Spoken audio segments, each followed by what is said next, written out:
दोस्तों जय श्री कृष्ण। दोस्तों राधे राधे। कैसे हैं आप सब लोग? आपने पीछे के मेरे टॉपिक जो मैंने दिए आपको वो पढ़ लिए होंगे। तो आज हम प्रत्येक से रिलेटेड प्रश्नोत्तरी करेंगे, क्योंकि आपको समझ में आ गया होगा। प्रश्नोत्तरी से पहले मैंने थ्योरी के आपके उपसर्ग भी डाल दिए हैं, उपसर्ग की प्रश्नोत्तरी भी डाल दी और प्रत्येक की थ्योरी भी मैंने करवा दी, और जो कुछ बचा है वो इन प्रश्नों से हल हो जाएगा। तो चलिए शुरू करें। चलिए दोस्तों शुरू करते हैं। ये 2-3 प्रश्न मैंने पिछले वीडियो में बता दिए थे, एक बार फिर से रिवीजन हो जाएगा आपका।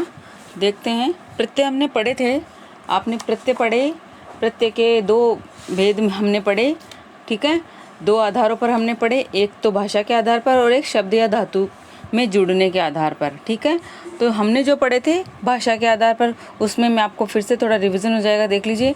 एक पढ़ा था हमने तत्सम प्रत्यय, एक तद्भव, एक देशज और एक विदेशी। जो विदेशी प्रत्यय हैं उसमें उर्दू, अरबी, फारसी, अंग्रेजी, वे सारे प्रत्यय आ गए, ठीक है। और तत्सम में संस्कृत वाले आ गए, तद्भव में अपने जो गांव के जो देसी बोलचाल की भाषा के हैं वो वाले आ गए। क्लियर है। फिर हमने पढ़े थे शब्द या धातु के आधार पर जुड़ने में, तो हमने कृत और तद्धित ये दोनों अलग अलग पढ़े थे। और तद्धित में हमने सारे पढ़ लिए हैं। तद्धित में अपत्यवाचक, संतानवाचक है, स्त्रीवाचक है, भाववाचक है, कर्मवाचक है, कर्तृवाचक है, सारे पढ़ लिए थे हमने, ठीक है। क्योंकि मूल रूप से जो होते हैं ये 7 प्रकार के होते हैं और इनके उपभेद हैं ये 28 प्रकार के होते हैं।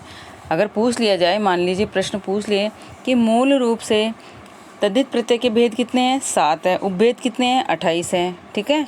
ये थोड़ा सा आपको याद हो गया। तद्धित प्रत्यय में शब्द, संज्ञा, सर्वनाम, विशेषण ये सारे जुड़कर तद्धित प्रत्यय बनाते हैं, यानी शब्दों के निर्माण से तद्धित प्रत्यय से तद्धितांत प्रत्यय बनते हैं। और धातु के अंत में, ठीक है, जो प्रत्यय धातु के अंत में जुड़ते हैं उन्हें कृत प्रत्यय कहते हैं और बनने वाले शब्द कृददांत कहलाते हैं। तो चलिए अब प्रश्नोत्तर देख लेते हैं।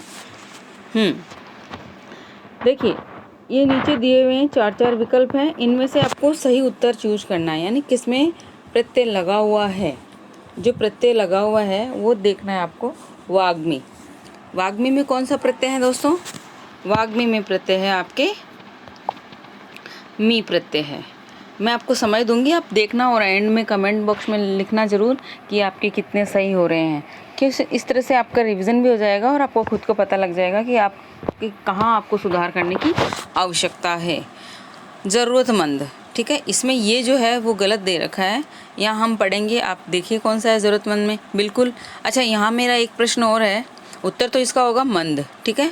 यहाँ मेरा एक प्रश्न हो रहा है कि जिन शब्दों के मेल से या तो संधि का निर्माण होगा या समास होगा या कुछ भी नहीं होगा तो वह संयोग होगा। तो ये संयोगी है एक मंद। क्लियर है ना। क्योंकि संधि जब होती है तो परिवर्तन होता है, शब्द में परिवर्तन होता है। वर्णों के मेल से 2 ध्वनियों का मेल और 2 वर्णों के मेल से एक ध्वनि विकार होता है, और उस विकार से कुछ परिवर्तन होकर नया शब्द बनता है, तब वो संधि कहलाता है। यहाँ न तो संधि हो रही है न कुछ ध्वनियों का हो रहा है, तो यहाँ सिर्फ सिंपल है ये, यानी संयोग है ये। नीचे देखिए आप, स्वस्थ, स्वस्थ में कौन सा है? बिल्कुल स्वस्थ में भाई ये तो स्व हो गया, ये उत्तर तो ये होगा नहीं, लेकिन मैं आपको बता रही हूँ ये जो शब्द है ये स्व है, ठीक है ना, ये स्व है। और स्थ, क्योंकि यहाँ स्वास्थ्य होता ना तो यहाँ ये प्रत्यय होता, इसलिए यहाँ आंसर इसका है स्थ, स्वस्थ। इसमें कोई प्रत्यय नहीं है। क्या पूछ रहा है ये? कोई प्रत्यय नहीं है, कोई प्रत्यय नहीं है, ये पूछ रहा है ये। तो कोई प्रत्यय तो है नहीं, ये शब्द दिया हुआ है, केवल हल्का सा शब्द दिया हुआ है ये। स्थ हमने प्रत्यय पढ़ा नहीं है, आपको ध्यान है ना। प्रत्यय क्या होगा?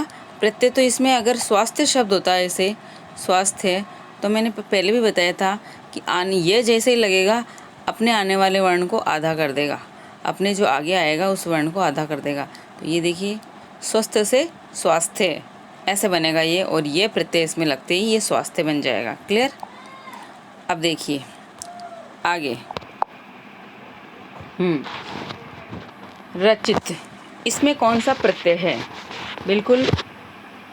बिल्कुल आपको समय मिलेगा। रचित में कौन सा प्रत्यय है? रचित में पहला ऑप्शन इत है, दूसरा ई जो दीर्घ स्वर है वो वाला है, तीसरा देखिए त है और चौथा ए है। तो देखिए कौन सा है, बताएं ज़रा जल्दी।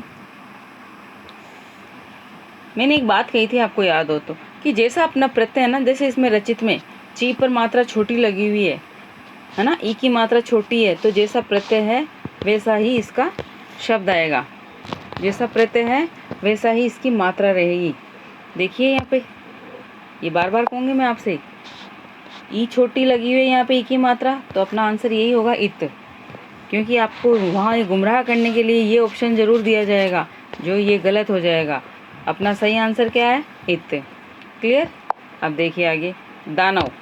दानव में कौन सा प्रत्यय है, बिल्कुल बताते जाए आगे, आप अपने पास नोट करते जाए। हाँ जी, दानव। दानव में ए प्रत्यय है, अव है, नव है या वह है, कौन सा है दानव में। मैंने 4 ऑप्शन दिए हैं यहाँ पे। अच्छा, अगर ये दानव शब्द है तो दानव से आपको ध्यान होगा, पांडव भी याद कर लीजिए। पांडव, पांडु, अब याद आ गया आपको। हाँ जी, मानव। दानव के समान क्या है, मानव। ये शब्द याद कर लेना आपको, पांडव। पांडव, पांडु से पांडु बन गया, ए प्रत्यय निकालते ही, ठीक है। मनु से इसका प्रत्यय निकाल दिया ए, वैसे ए वहाँ निकाल दिया, ठीक है। आपको पता है ना, आपको पता है यण संधि का नियम है।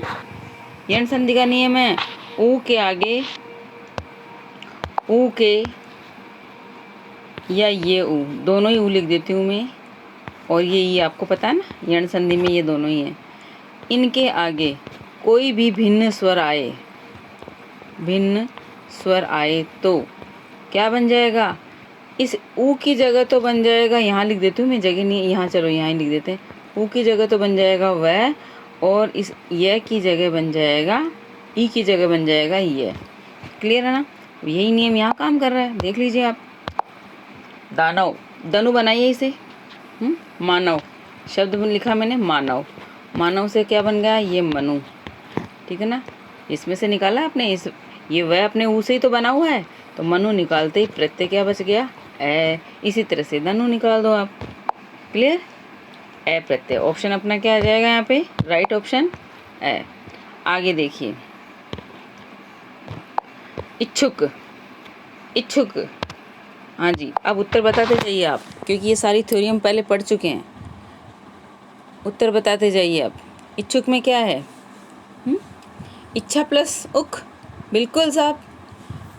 इच्छा होती है, शब्द पूरा इच्छा है, इच्छ धातु, इच्छ धातु और उक प्रत्यय, इच्छुक। अपना यहाँ राइट आंसर क्या है, उक। आदित्य, अभी थोड़ी देर पहले बताया था मैंने कि यह के आगे कोई भी आधा लेटर आ जाएगा, है ना, तो यह बाहर निकल जाएगा। बिल्कुल अदिति शब्द से बना है ये, अदिति शब्द से बना है ये शब्द। ये देख लिए ऐसे, अदिति। तो ये जो मात्रा है ना, ये बिल्कुल इसकी हट जाएगी, और इसकी मात्रा हटते ही, ये मात्रा हटाइए आप, ये मात्रा हटा देंगे, ये प्रत्यय जुड़ते ही ये मात्रा हट जाएगी। इसकी मात्रा हट जाते ही ये शब्द कैसे बन जाएगा, पहले स्वर में चेंज हो जाएगा, पहले वाले वर्ण में चेंज हो जाएगा, और ये त आधा यहाँ ऐसे हो जाएगा, ये हो गया आदित्य। क्लियर। आगे देखिए, आग्नेय शब्द क्या है, आग्नेय, कौन सा प्रत्यय है, अग्निधन, बताइए जरा। अग्निधन, मैंने इसका नहीं बताया क्या आपको, सातवें का, सातवें का बता चुकी हूँ दोस्तों। सातवें का ऑप्शन है अपना ये प्रत्यय, राइट है ना, हाँ ऐसे ध्यान रखें आप। हाँ जी, आग्नेय। अग्नि, जैसा प्रत्यय है वैसे ही मात्रा, बिल्कुल यही उत्तर आएगा ए। बुद्धिमान, हाँ साहब बुद्धिमान। धीमान तो आएगा नहीं, आन आएगा नहीं, तो क्या आंसर हो जाएगा, मान। क्लियर। आगे चले, मनोहर। मनोहर में कौन सा प्रत्यय है, मनोहर, मन को हरने वाला, क्या शब्द है, समास कौन सा है यहाँ पे, बताइए मुझे। मन को हरने वाला, मनोहर। कोई मुझे बताएगा यहाँ समास कौन सा है, मन को हरने वाला। एक चीज़ मैंने बताई थी आपको, अगर आपको संधि का नियम ध्यान है तो, संधि का नियम ध्यान है क्या आपको, मन है प्लस हर, हाँ जी, विसर्ग संधि का नियम है ये विसर्ग संधि है यहाँ पे। और समास कौन सा होगा? मन को हरने वाला। मनोहर शाम के लिए आया है। आगे देखिए, आंसर बताइए इसका जल्दी से। मन है प्लस हर, अभी तो बोला मैंने, मन है प्लस हर। हाँ जी, ये हर है, इसमें आंसर क्या है? हर, क्योंकि मनो तो होगा नहीं। मन, अगर मन के ऐसा आता है, क्योंकि जब संधि करेंगे हम तो मन है प्लस हर। नियम है संधि में कि विसर्ग के बाद में अगर ये है आ जाता है को क्या मानेंगे अपन? है को मानेंगे सघोष। सघोष वर्ण आते ही ये इस विसर्ग की जगह ओ आ जाएगा। क्लियर? ए क्या, जैसे ए स्वर है यहाँ पे, मनय में ए स्वर है, ए है ना, मनय में ए के बाद में, ठीक है, ए के बाद में अगर सघोष वर्ण आए तो विसर्ग संधि ओ बना देती है। चलिए आगे देखिए, अंततः 11वां प्रश्न है अपना। अंततः में क्या आएगा? बिल्कुल हाँ, कोशिश कीजिए बताने की, अंततः में क्या आएगा? अरे भाई, तय प्रत्यय है, केवल अंत शब्द होता है कि नहीं होता है? अंतः थोड़ी होगा। ये है राइट आंसर इसका राइट आंसर, इसका राइट आंसर ये है। 1 मिनट, ये है इसका राइट आंसर, त, सेकंड ऑप्शन। क्योंकि अंत प्लस त, जो अंत मतलब अंत में, एंड में जिसको बोला जाता है। आगे देखिए, नाकाबंदी। हाँ, वही अभी जो मैंने पहले बताया, सहयोग है सिर्फ। नाकाबंदी क्या होगा? उत्तर पहला, बंदी। दी तो आएगा नहीं, कैसे? नाका बंद थोड़ी करेंगे आप, अंधी भी नहीं कर सके, नकाब थोड़ी करेंगे। शब्द नकाब होता है। शब्द क्या होता है? नकाब, है ना, नकाब शब्द होता है। नकाब से नाकाबंदी बनाइए। आगे देखिए, अफीमची। बिल्कुल साहब, अफीमची, अफीम प्लस ची। अफीम प्लस ची, आंसर क्या आएगा इसमें? थर्ड। निरधि क्या होता है? निरधि, धी मतलब धारण करने वाला। क्या होता है? 14वें में देखिए आप, मैं बता चुकी हूँ पहले आपको जब पढ़ाए थे। द का मतलब देने वाला, वापस याद कर लीजिए। जिस किसी ने भी, जो नए हैं, जिन्होंने पहले नहीं देखा, प्लेलिस्ट में जाके आप इसको देख लीजिए। मैंने मैराथन क्लास डाल रखी है, ठीक है।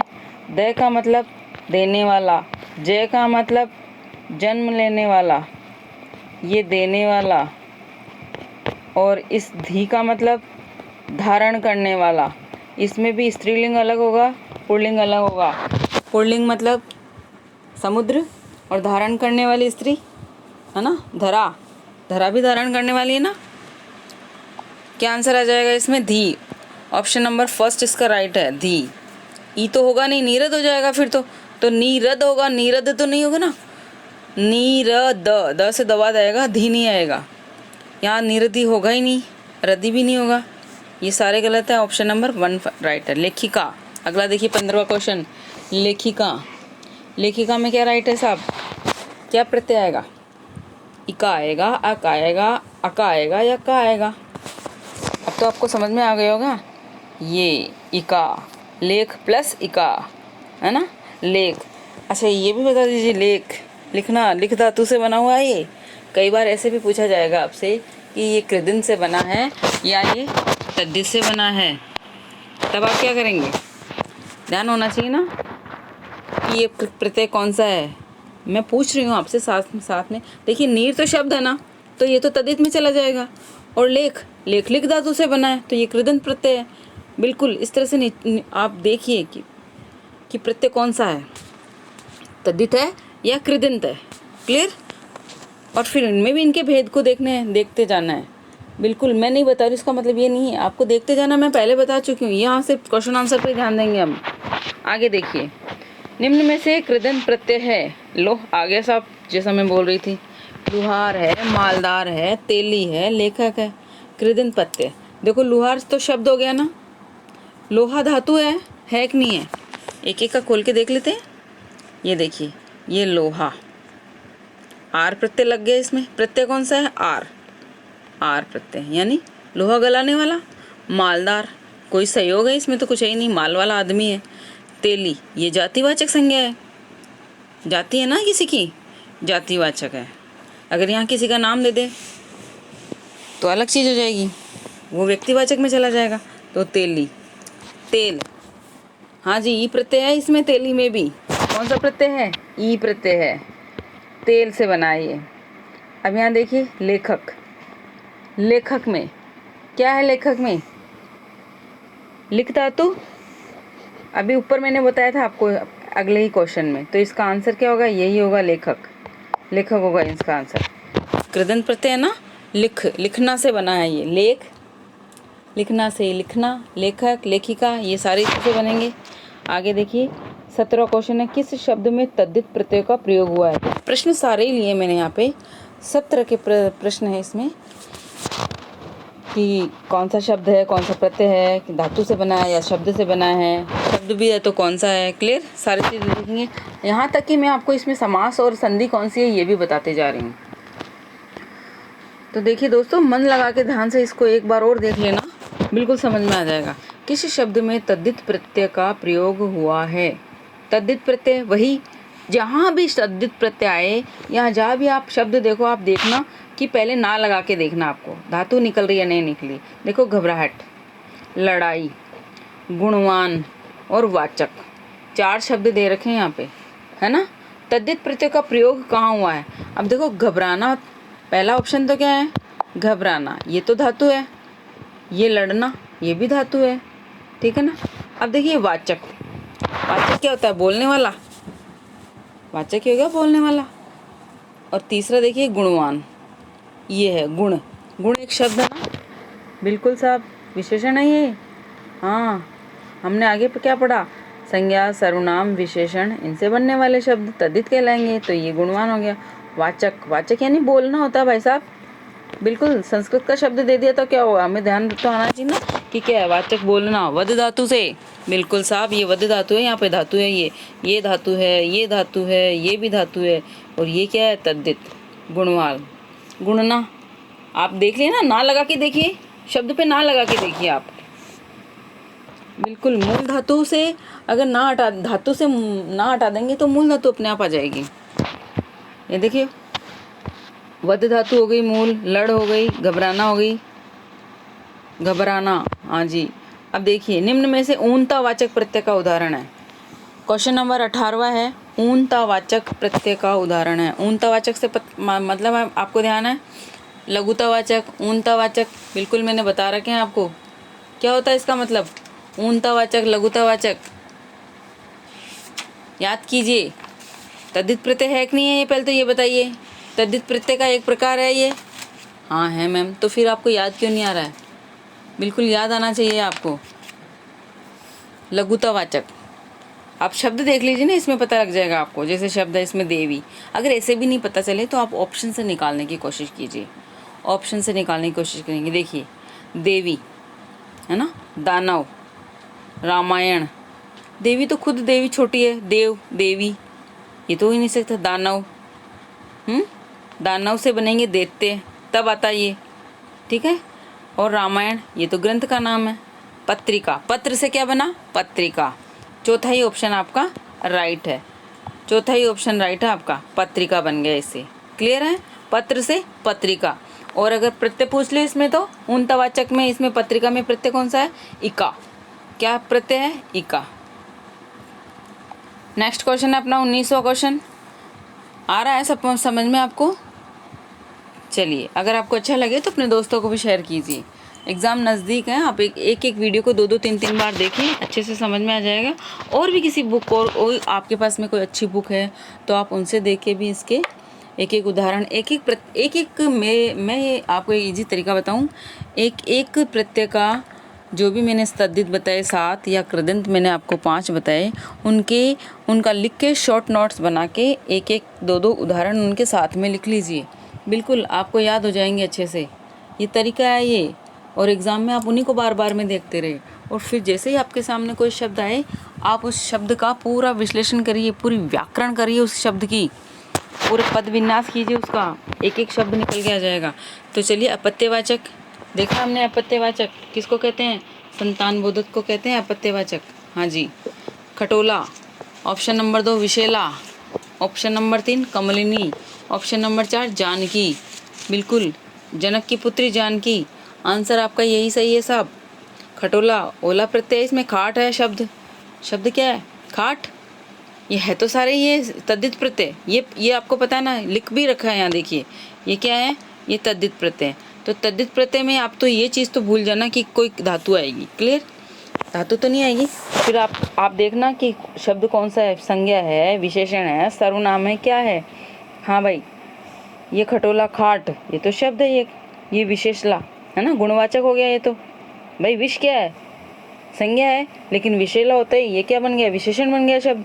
कमलिनी, इन्हीं प्रत्यय लगे इसमें, कमल, कमलिनी। ये देखिए शब्द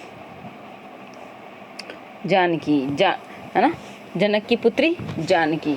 अपत्यवाचक आया है, नहीं आया? क्लियर? यानी संतान बोधक।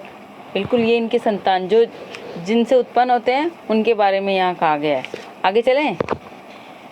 हाँ, 20वां नंबर प्रश्न है, स्त्री बोधक प्रत्यय नहीं माना जा सकता। देखो, मैंने वहाँ थोड़ा थोड़ा बताया था, यहाँ मैं आपको समग्र बताऊंगी।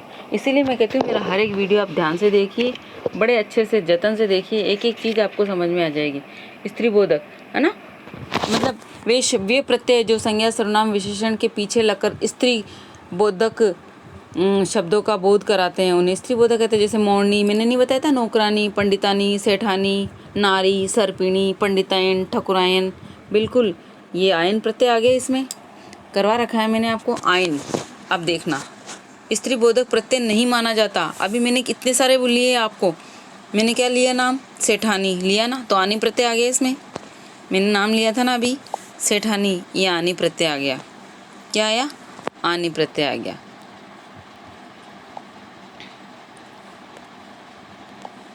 अभी सिर्फ मैं पीपीटी भी नहीं बना रही हूँ, ना पीडीएफ बना रही हूँ, मैं सिर्फ डाल के आपको सीधा वीडियो दे रही हूँ, क्योंकि मुझे मालूम है जितना समय मेरा कीमती है उससे ज़्यादा आपका कीमती है। ठीक है ना? बड़े अच्छे से कॉन्सेंट्रेट होकर ध्यान दे के पढ़ना आपको। देखो, आनी प्रत्यय लिखा था मैंने, इका है ना, लेखिका, लेखक की पत्नी लेखिका। अब मोरनी, नी प्रत्यय भी आ गया, आइन प्रत्यय भी आ गया। उक नहीं आया साहब, उक नहीं आया ना। उक क्या है? भाववाचक संज्ञाओं में ज़्यादा प्रयोग होता है, जैसे भावुक, इस तरह से शब्द बनता है ना, उक प्रत्यय। अभी मैंने थोड़ी देर पहले इसका एक उदाहरण भी दिया था आपको, पीछे वापस बैक जाके देखना। क्लियर? स्त्री बोधक आ गया आपको समझ में? नहीं माना जा सकता। ज़्यादातर तो देखो नकारात्मक में देंगे आपको प्रश्न, जैसे ऐसे कुछ शब्द या कोई आपको चिन्ह या नकारात्मक शब्द दिख जाए ना, तो पहले ही आप इस पर गोला बना लीजिएगा, तो आपको पता लग जाएगा कि हमको वो छांटना है जो नहीं है। ठीक है? और फिर आप देखना क्या है, देखिए ये तीनों तो है, अपना आंसर क्या हो जाएगा? उक हो जाएगा। क्लियर? आगे चलें। किस शब्द में यह प्रत्यय का प्रयोग हुआ है? बिल्कुल, ये तो मोस्ट है, आप कंप्लीटली ये मैं कह रही हूँ कि ये प्रत्यय आपको पढ़ के जाना है, जितने उदाहरण हो सके देखना है इसको। तो इसमें किस शब्द का यह प्रत्यय का प्रयोग हुआ है भाई साहब? बताइए मुझे, कंफ्यूज नहीं होना है यहाँ पे। किस शब्द में यह प्रत्यय का प्रयोग हुआ है? हाँ, अब देखो सब में यह लगा हुआ है, उलझाएगा आपको एग्जामिनर, पक्का उलझाएगा। लेकिन मेरे बच्चे हैं ना, आप तो अच्छे स्टूडेंट हो, मेरे साथी हैं, बहुत प्यारे प्यारे अच्छे से पढ़ने वाले, है ना। तो देखिए सब में यह लगा हुआ है, पीछे देखिए सब में यह लगा हुआ है, और आप गलती नहीं करेंगे, क्योंकि आप फिर अगर आप ये प्रश्न सही करके आ गए ना तो बल्ले बल्ले हो जाएगी, तो फिर कहेंगे हाँ मैम आपने बताया था ना, बिल्कुल हम यही सही करके आए हैं। बिल्कुल, देखिए मैंने क्या बताया था, एक पहला नियम, ये प्रत्यय जिसमें आ जाएगा अपने आगे वाले वर्ण को आधा कर देगा। ये प्रत्यय जिसमें आ जाएगा आगे वाले वर्ण को आधा कर देगा। बिल्कुल, तो देखो इसमें तो ये तो सारे ग पूरा है, ये तय पूरा है, ये न पूरा है, तो ये तो ऑलरेडी नहीं हुए, ये तो ऑलरेडी नहीं हुए। तो फिर ये है क्या? ये गांगे क्या है, कौनते क्या है, आग्ने क्या है? मैम ये सब संतानवाचक है, अपत्यवाचक है ना। संतान बोधक प्रत्यय है कि नहीं है? बिल्कुल। तो ऑप्शन में क्या बच गया अपना? ऐश्वर्य, क्योंकि ये जो र ऊपर गया ना, ये अपना आधा है, ईश्वर। देखिए ईश्वर, ईश्वर से बना है ये, बिल्कुल। ये र ऊपर चला गया। चलें आगे समझ में। सौंदर्य, एक उदाहरण बताया था मैंने, बहुत बार पूछा जाता है। माधुर्य बताया कि नहीं बताया? कौमार्य भी इसी में आता है। शब्द तो भरमार पड़े हैं। हाँ, माद्रे, ए प्रत्यय आता है। ऐसे तो बहुत सारे हैं। माद्रे उदाहरण दूसरा दिया है मैंने, आपको कंफ्यूज करने के लिए बोला है ये सिर्फ। माधुर्य शब्द है, सौंदर्य शब्द है, ऐश्वर्य शब्द है, बहुत सारे। मैंने आपको पीछे वीडियो बैक करके जाइए, जो लोग नए हैं, नए देख रहे हैं, उनके लिए है कि पीछे प्लेलिस्ट में जाइए, है ना, हिंदी ग्रामर प्लेलिस्ट बनी है, उसमें जाइए, आपको टोटल इसमें मिलेंगे। और एक एक टॉपिक को ध्यान से पढ़िए, बिल्कुल। प्रत्येक उपसर्ग में से 5-6 प्रश्न आपके और दूसरे भी क्लियर हो जाएंगे। चलिए आगे। किस शब्द में अ प्रत्यय का प्रयोग हुआ है? अब देखिए अ प्रत्यय का प्रयोग हुआ है। पंकिल, तो ये तो ई आएगा इसमें, पंकिल तो आएगा ही नहीं। वासुदेव, दैत्य, काव्य, देख लीजिए। अब देख लीजिए काव्य, काव्य में क्या है? ये प्रत्यय है। आ गया ना। एक जितने प्रश्न, अब समय प्रश्नोत्तर करने का है बच्चा। प्रश्नोत्तर जैसे ही करोगे ना आप, वैसे बहुत ज़्यादा आपके क्लियर होते जाएंगे। एक एक उदाहरण को ध्यान से देखना।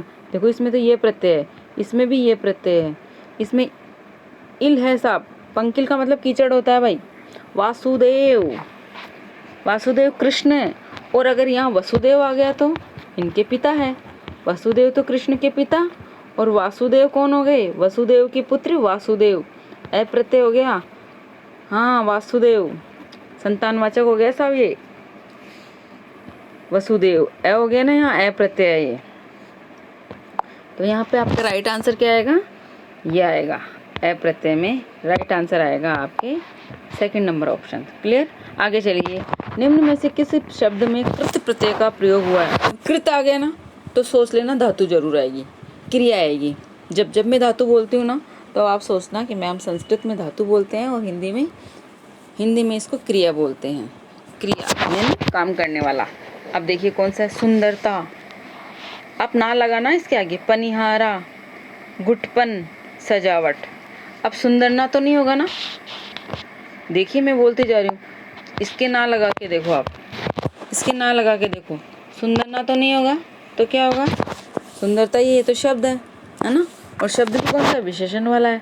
पनिहारा, पानी भरने वाला। गुटपन, हाँ गुटपन, जो गुट गुट के बातें करते हैं उनके लिए आता है। और सजाना, आवट प्रत्यय लग गया, भाववाचक बन गया। जिस किसी संज्ञा में आवट प्रत्यय लग जाता है वो भाववाचक बन जाती है। क्लियर। सजाना। आगे देखिए, आगे आपके मिल गया ऑप्शन। आगे देखिए साहब, क्वेश्चन नंबर 24।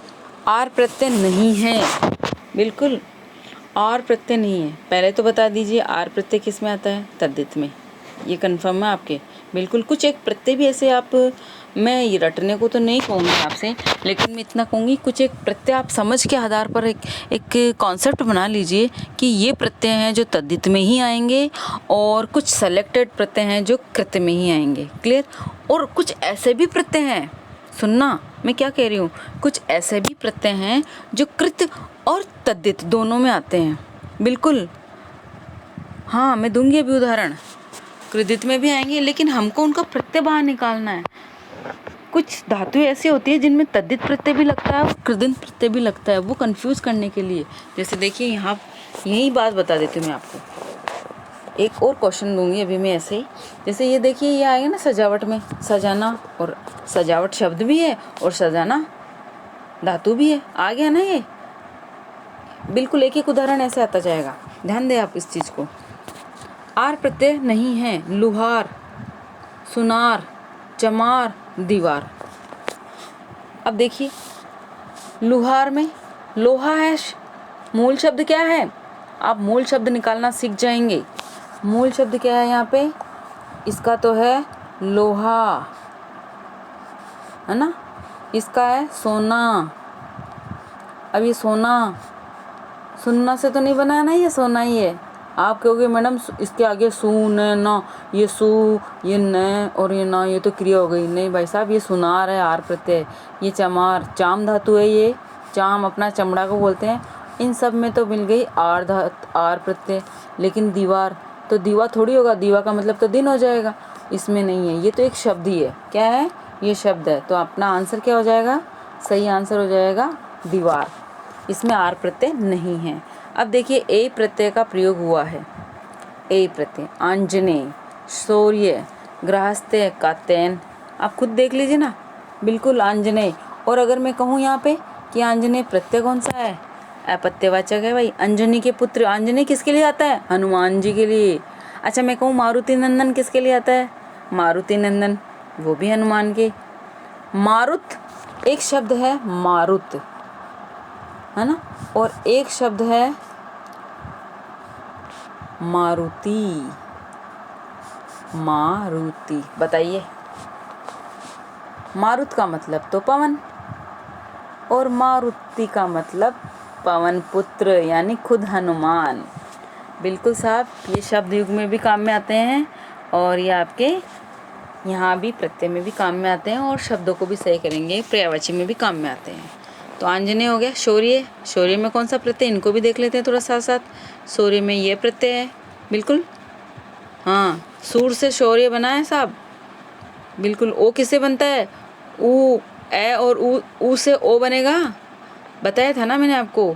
ये ऊ और प्लस ये ए है, क्या बन जाएगा? ओ बन जाएगा। आप तो ये ध्यान रखो ना, ई से तो ए बनेगा और ऊ से ओ बनेगा, इतना ध्यान कर लो बस, ये ध्यान कर लो। ई से तो क्या बन जाएगा? ए, दोनों ए, कोई सा भी आ सकता है। और ऊ से क्या आ जाएगा? ओ आ जाएगा, दोनों ही ऊ से, चाहे वो दीर्घ हो चाहे वो लघु हो। आगे देखिए। किस शब्द में नी प्रत्यय का प्रयोग सही प्रयोग नहीं हुआ है? बामनी, ऊँटनी, चांदनी, शेरनी। पहले मैंने क्या कहा? जैसे ही ऐसे प्रश्न आए, ये नहीं, इस पे गोला बनाना है। नी प्रत्यय का प्रयोग नहीं हुआ है ना। अब केवल यहाँ नी प्रत्यय पूछा है, ये नहीं पूछा कि कृदंत है या तद्दित है, वो तो हमें पता लगेगा। देखिए, ये भी तद्दित, ये भी तद्दित, ये भी तद्दित और ये भी तद्दित, यानी चारों ही ऑप्शन क्या है? तद्दित प्रत्यय वाले हैं। क्वेश्चन नंबर 27 दिखा रही हूँ मैं। देखिए, ऊँटनी, ऊँट से ऊँटनी, चांद से चांदनी, शेर से शेरनी, तो ये तो तीनों ही हैं। बामनी है, बामनी, वो बाम्बी जाति के जो होते हैं ना, उनके लिए आए है बामनी। और एक होती है सांप की बामनी, आता है ना। शब्द शब्द का फेर है भैया, हाँ, शब्द शब्द का फेर है, और समझ का भी फेर है यहाँ पे। आगे देखिए 28वां। किस शब्द में इक प्रत्यय का सही प्रयोग नहीं हुआ है? भाई साहब, ये जो नई शब्द है ना, ये बिल्कुल ध्यान से ही पढ़ना है इसको आप। हाँ, ऐतिहासिक, वार्षिक, वर्णिक, औद्योगिक। नहीं हुआ का है तो थोड़ा शब्द को खोल के देख लेते हैं आप, बिल्कुल पता लग जाएगा कि किस में नहीं है। ऐतिहासिक, तो इतिहास प्लस इक शब्द है, इतिहास प्लस इक लिखते जाइए आप। इसका मूल शब्द क्या है? इतिहास, एक प्रत्यय लग गया। इसका क्या है? वर्ष, ठीक है। इसका क्या है? वर्ण, अभी देखते हैं। इसका क्या है? उद्योग। अगर मैं यहाँ कहूँ ये वर्ण, ये शब्द तो सही है। यहाँ अगर वार्णिक आता ना, वार्णिक तो कोई शब्द होगा नहीं, ये बनता वार्णिक, ये शुद्ध शब्द ये बनता। तो ये क्या कह रहा है? प्रश्न पढ़िए एक बार ध्यान से। प्रत्यय तो यहाँ इक है, डेफिनेटली इक प्रत्यय है, लेकिन सही प्रयोग नहीं हुआ है। सही कैसे होता? सही होता ये व की जगह ये वर्णिक दे दिया, यहाँ शब्द होता वार्णिक। वार्णिक होता ना जब, तो ये सही होता था, जब तो ये सही हो जाता, लेकिन यहाँ वर्णिक दे दिया। वर्णिक कोई शब्द शुद्ध नहीं है। क्लियर? क्योंकि जैसे ही हम एक प्रत्यय लगाएंगे ना, पहले वर्ण में अगर वो लघु होगा तो वो दीर्घ हो जाएगा। क्लियर? मात्रा चेंज होगी पहले वर्ण में, और किसके अकॉर्डिंग चेंज हो जाएंगी? अगर ए है तो आ हो जाएगा, ई है तो ए हो जाएगा, और ऊ है तो ओ हो जाएगा। जैसे देख लीजिए ना आप, मैं आपको फिर से याद दिला देती हूँ। देखिए, ए है तो इतिहास ई से बन गया, ये वहाँ ए है, वर्ष है ना, वर्ष, ए है इसमें वर्ष में, इसमें ए है पहले में वर्ष, तो वार्षिक बन गया, आ बन गया। ये तो ये भी तो वहाँ होना चाहिए ना, वार्णिक बनना चाहिए ना शब्द, तो शब्द वार्णिक बनना चाहिए, ये नहीं बना। और ये ओ किससे बना, उद्योग से बना, उद्योग, उद्योग से औद्योगिक। ऊ की जगह तो ओ हो गया, ए की जगह आ हो गया, ई की जगह ए हो गया। क्लियर? अब आगे होगा समझ में। ये वही हैं सारे के सारे, कौन से प्रत्यय हैं ये, तद्धित प्रत्यय हैं ये। और जो मैंने लिखाए थे ना, 3-4 प्रत्यय लिखाए थे आपको, ध्यान हो तो आपको, ए ई ए अपत्यवाचक प्रत्यय बोलते हैं भाई साहब, इनको याद रखो बार बार आप। जरूरी नहीं है कि पिता पुत्र से ही हो, अपत्य यानी जिससे जो बने ना शब्द उनसे ही। अब देखिए आगे 29वां प्रश्न है, किस शब्द में ता प्रत्यय का भाववाचक अर्थ में प्रयोग नहीं हुआ है। वापस नहीं आ गया, ये नहीं आपको ले तो नहीं डूबेगा, लेकिन अगर आप यहाँ से ही कोशिश करेंगे तैरने की, सीखने की कि हमें वहाँ कैसे निकलना है, तो नहीं डूबेंगे। किस शब्द में ता प्रत्यय का भाववाचक अर्थ में प्रयोग नहीं हुआ है।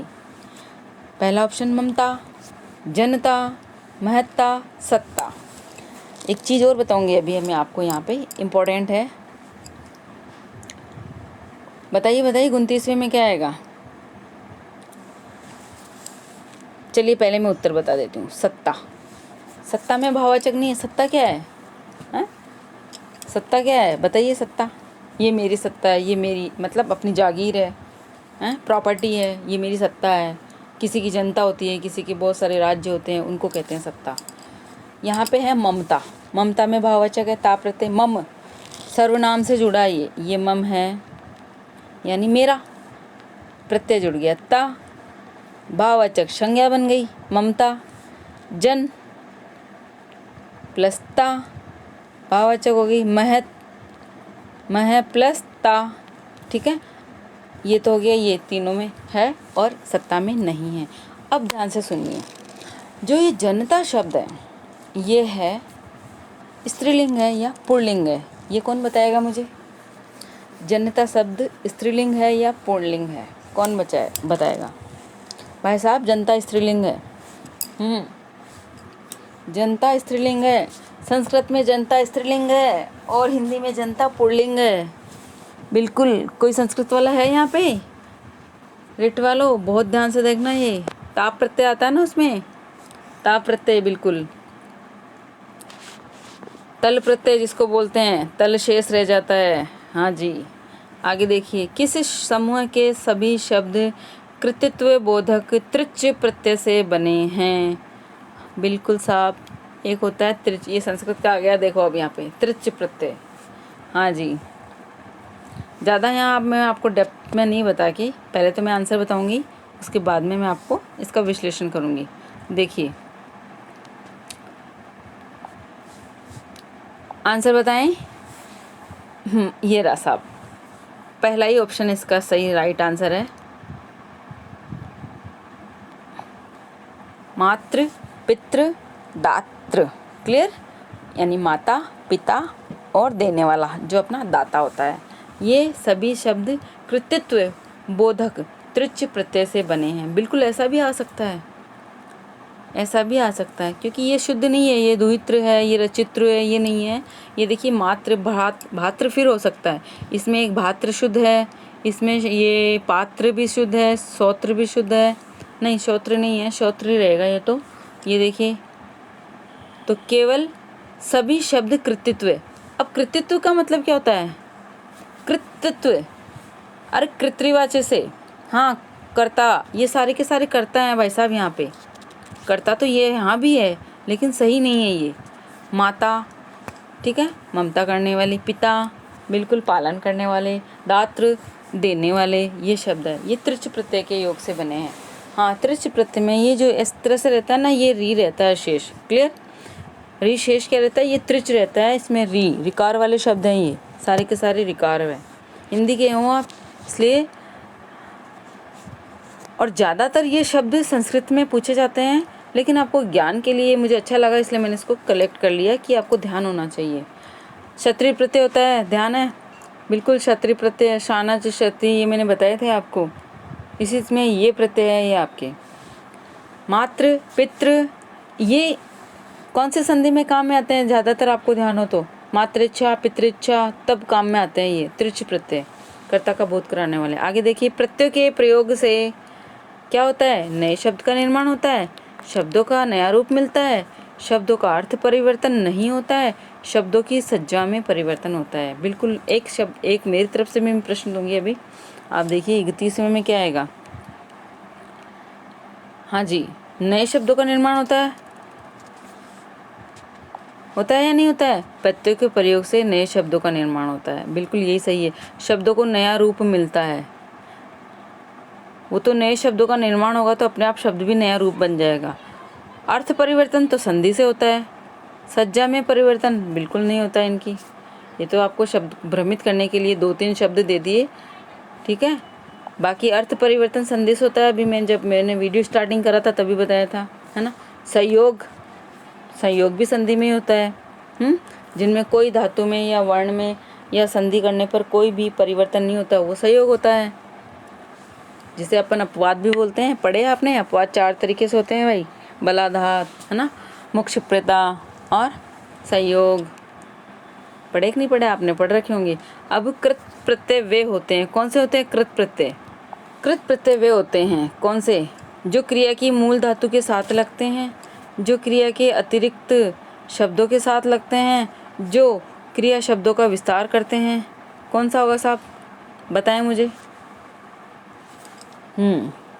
अब इसका राइट आंसर है यहाँ पे ये सेकंड, जो क्रिया की मूल धातु के साथ लगते हैं वो कृत प्रत्यय होते हैं। अगर मैं कहूँ यहाँ पे तद्धित प्रत्यय, जो शब्दों के साथ लगते हैं, क्लियर। और जो क्रिया शब्दों का विस्तार करते हैं वो क्या कहलाते हैं? जो क्रिया शब्दों का विस्तार करते हैं, कौन बताएगा मुझे? जो क्रिया शब्दों का विस्तार करते हैं, क्रिया विशेषण। हाँ, कराऊंगी, अभी समय मिलेगा तो मैं आपको, मैंने करवा रखे हैं ना विशेषण, उसमें देखना आप। जो क्रिया के अतिरिक्त अन्य शब्दों के साथ लगते हैं, भाई अन्य शब्दों के साथ लगेंगे वो तद्धित कहलाएंगे, तद्धित भी कहलाएंगे। और क्रिया के अतिरिक्त यानी क्रिया के साथ, क्रिया के तो लगते ही लगते हैं, क्रिया के अलावा भी अन्य शब्दों के साथ लगते हैं, वे कहलाते हैं तद्धित। क्लियर? अच्छा, तीसरा प्रश्न देखिए, तद्धित प्रत्यय वे होते हैं। अब लो आ गया साहब, तीनों ही आ गए आपके। जो क्रिया शब्दों का विस्तार करते हैं, जो क्रिया के अतिरिक्त अन्य शब्दों का निर्माण करते हैं, जो क्रिया के धातु रूपों को छोड़कर अन्य शब्दों के साथ लगते हैं, या जो शब्दों का हित निर्माण करते हैं। बताएं थोड़ा, मैं आपको 2 मिनट का नहीं, 2 का तो नहीं, मैं आपको 5 सेकंड का समय देती हूँ। आगे समझ में? हाँ जी, तो यहाँ पे आएगा आपका ये थर्ड वाला, जो क्रिया के धातु रूपों को छोड़कर अन्य शब्दों के साथ लगते हैं वे तद्धित होते हैं। बस आपको ये ध्यान रखना, तद्धित में संज्ञा, सर्वनाम, विशेषण और क्रिया। क्लियर? इन शब्दों के पीछे जो लगेंगे वे तद्धित। अब एक देखिए आप, जाट, मतलब स्त्रीवाचक प्रत्यय पूछ रही हूँ, अब सारे स्त्रीवाचक में आएंगे। क्वेश्चन देख लीजिए, ऊपर निम्न शब्दों में कौन सा स्त्रीवाचक प्रत्यय लगेगा? जाट, इन्हीं लगेगा। बिल्कुल साहब, आप तो नहीं लगा दोगे और गलत करके आ गए तो मैम को दोषी दोगे, लेकिन मैम तो यहाँ सब चीज़ क्लियर करके चलती है। देखिए, जाटिन तो होगा नहीं, हैं? जटाइन भी नहीं होगा। देखिए ना, इसको देखिए, इन प्रत्यय लगाइए एक बार। जाटन, जाटिन, जाटिनी, जाटिनी नहीं होगा, जाटनी भी नहीं होगा, क्या होगा? जाटनी। अनि प्रत्यय नहीं है साहब, यहाँ नी प्रत्यय है, ये राइट है यहाँ पे। सुनार, भाई साहब सुनार, क्या होगा सुनार में? सुनारिन, बिल्कुल ऐसे तो बोलते हैं, सुनारी थोड़ी होगा। सुनारी तो टोक में है साहब, सभ्यता है सुनारी तो। सुनारी, ये सुनारिन ही थोड़ी होगा, सुनारन भी नहीं होगा, तो सुरानिन होगा। क्या होगा? सुनारिन। अब ये शब्द कैसे बन जाएगा? सु, ना और रिन, ऐसे बनेगा ये इन प्रत्यय। जैसा मेरा प्रत्यय है वैसी मेरी मात्रा है। क्लियर? गायक, गायक में क्या बनेगा? गायिका, क्या लगेगा? इका लगेगा, ई लगेगा, क्या लगेगा भाई साहब, इकाई तो लगेगा, लेखिका, गायिका, हाँ जी, हाथी, हाँ ये शब्द है जोरदार वाला। तो हाथी में क्या लगेगा, देखो मैंने जिन पे गोले लगा रखे ना वो आप बड़े ध्यान से पढ़ना। हातिन है, हाथिनी, हाथिनाइन, हाथियाइन है, क्या बनेगा, हाथिनी, बताइए बताइए ज़रा, बताइए क्या बनेगा, कर लिया होगा आपने। हथिनी होता है सही शब्द, तो क्या होता है, हथिनी, हथिनी, ये आएगा यहाँ पे, इन्हीं प्रत्यय आएगा, हथिनी, मात्रा हट जाएगी, आ से अ हो जाएगा, हथिनी, ये हथिनी, ये होता है सही शब्द। अगर मैं कहूँ यहाँ इसकी मात्रा ये रहेगी तो है, थी और नी, इन्हीं प्रत्यय है ना, ऐसे। चलिए, यशस्वी, कुत्ता, कुतिया हो गया। अब मैं डायरेक्ट बोलती जा रही हूँ, आपको आंसर बताती जा रही हूँ। हाँ जी, कुतिया, बिल्कुल, ये देखिए कुतिया, डबल ते वाले में आएंगे ये, है ना, बलाघात बोलते हैं इनको। ये प्रत्यय जैसे ऐसे जो भी डबल मात्रा वाले या जिनमें भी डबल आएगा ना, इनको बलाघात बोलते हैं। जैसे बच्चा है ना, बच्चा, तो बचपन, बचपन, जीभ पर जोर पड़ता है, डबल बार अपने को जोर लगा, बच्चेपन, कुतिया, इस तरह से इनको बलाघात प्रत्यय बोलते हैं साहब। ये देखिए यशस्वी, यशस्वी, इन है, यशस्विन आएगा, यशस्वाइन आएगा, यशस्विनी आएगा, यशस्विका आएगा, क्या आएगा। अगर किसी का नाम हो ना यशस्वी का, बड़ा प्यारा नाम है, यशस्विका, यशस्विनी, बिल्कुल आते हैं ये नाम। हाँ, और आजकल तो अगर नाम अच्छे नहीं लगे ना तो प्रत्यय लगा के नामों को भी अच्छा कर देते हैं। तो यशस्विनी होगा, क्या होगा, यशस्वाइन तो आएगा नहीं, यशस्विनी नहीं होगा, क्या होगा, यशस्विनी, तीसरा ऑप्शन सही है। आगे देखिए ठाकुर, ये तो बहुत इजी है, खत्म प्रश्न है ये, बिल्कुल। ठकुराइन, हाँ जी ठकुराइन हो गया, सारे के सारे स्त्रीबोधक हैं, ठकुराइन, क्या हो गया, ठकुराइन, ऑप्शन नंबर 2। पुस्तक, पुस्तिका, क्या हो गया, प्रत्यय क्या है भाई, पुस्तिका, ये लीजिए साफ कर दिया। अब देखिए खरगोश, खरगोश में क्या आएगा, मादा खरगोश, क्या आएगा, मादा खरगोश ही होगा भाई। बहुत सारे ऐसे जानवर हैं जिनको हम स्त्रीलिंग और पुल्लिंग में नहीं पढ़ सकते हैं, खरगोशी थोड़ी बोलेंगे उसको, या खरगोशिनी थोड़ी बोलेंगे, हम ऐसे बोल सकते हैं, नर खरगोश, मादा खरगोश, है ना, समझ में आ गया। अब देखिए नौकर, नौकर में क्या है, नौकर से क्या बन जाएगा, नौकरानी, आनी प्रत्यय, देवर, देवरानी, सेम है दोनों में, बिल्कुल, देवरानी। तो चलिए दोस्तों, ये अब एक दो प्रश्न है मेरे, आप बताइए मुझे। प्रश्न है, आप कमेंट बॉक्स में लिख के देना। देखिए, प्रशिक्षित, एक शब्द है प्रशिक्षित, मुझे इसमें उपसर्ग और प्रत्यय दोनों बताइए, और मूल शब्द भी बताइए। उपसर्ग, प्रत्यय और मूल शब्द, ठीक है। एक प्रश्न मेरा ये है, प्रशिक्षित में आप मुझे बताइए क्या है, ठीक है। एक शब्द है मेरा, एक शब्द और देती हूँ, समग्रता, सांप्रदायिकता, एक शब्द और लिख लीजिए आप, मुझे दोनों का बताना आप। एक शब्द है सांप्रदायिकता, मुझे मूल शब्द भी बताइए इसमें, वही उपसर्ग, प्रत्यय और मूल शब्द, ये तीनों चीज़ बताएंगे आप इसमें मुझे, क्लियर।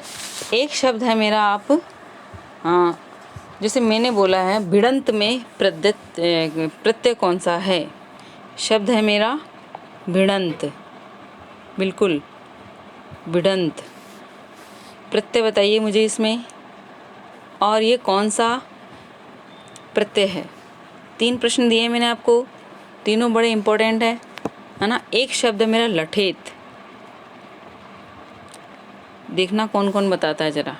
एक शब्द है लठेत, क्लियर। मैंने क्या दिया आपको, फिर से देख लीजिए, सांप्रदायिकता, शब्द क्या दिया मैंने आपको? सांप्रदायिकता। शब्द दिया मैंने आपको प्रशिक्षित, प्रशिक्षित। शब्द दिया मैंने आपको भिड़ंत, शब्द दिया मैंने आपको भिड़ंत। शब्द दिया है मैंने आपको लठेत। और दे दूँ? बिल्कुल, ये इम्पोर्टेंट दिए मैंने आपको। हाँ जी, इनमें मुझे आप बताना कि कौन से प्रत्यय हैं और कौन से उपसर्ग हैं। ठीक है, जिनके उपसर्ग निकले उन सब उपसर्ग बताइए, और जिनके मूल शब्द निकले वो भी बताइए, जिनके प्रत्यय निकले वो भी बताइए। और इनमें प्रत्यय कौन से हैं? लठेत में प्रत्यय कौन सा है, और भिड़ंत में भिड़ंत कौन सा प्रत्यय है, और प्रत्यय है तो कौन सा है। क्लियर? चलिए ख़त्म करें अब। कुछ रह जाए, कुछ छूट जाए तो वो मैं आगे आपको ऐसे ही बता दूंगी। तो चलिए मिलते हैं अगली वीडियो के साथ। तब तक के लिए धन्यवाद दोस्तों, और आपको ढेर सारा आशीर्वाद, ढेर सारा प्यार, बहुत सारी शुभकामनाएं कि आप इसी एग्ज़ाम में क्लियर कर जाएं और अपने माता पिता का नाम रोशन करें। और तब तक चैन से नहीं बैठे जब तक आपको आपकी मंजिल नहीं मिल जाए। मैं क्या कह रही हूँ? तब तक चैन से नहीं बैठे जब तक आपको आपकी मंजिल नहीं मिल जाए। तो इसी शुभकामनाओं के साथ में आज मैं विदा लेती हूँ और मिलती हूँ अगले वीडियो के साथ में। तब तक के लिए थैंक यू दोस्तों।